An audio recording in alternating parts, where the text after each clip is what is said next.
If someone comes to the photography movement, like starting from scratch, what journey would you take them on? Mind mapping, try and put an emotion to a photograph and then go out and think about it both ways, either with a single word and try and find an image that reflects that, or do it the opposite way around. Think about it differently. Don't go out there looking directly at what may be an image or a sunset. Think about going out there with a word and taking images and think about it differently.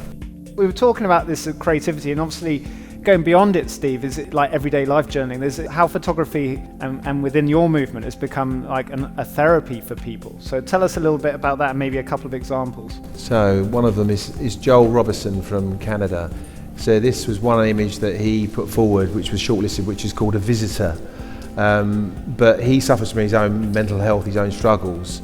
And if you look on his Instagram, it's insane. He puts together these incredible art pieces. I don't know how long he takes for each one to be done, but from the highs and lows of his life. But he's built an amazing following of people who are expressing their emotions through what he's created. But all of these they're like art pieces in their own right.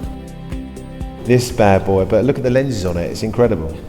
It's got like 4 lenses on it. This was taken by an 11-year-old yesterday. So I went out on Saturday into nature and I could not believe the zoom quality on it. It's an incredible camera, it really is.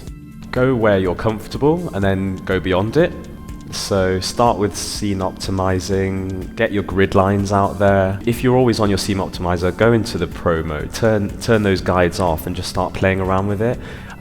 Take a million photos and it doesn't matter if they're all bad and you just got that one great one. At the end of the day, the phone's a tool, it's about experimenting. Don't be precious, just share them with everyone.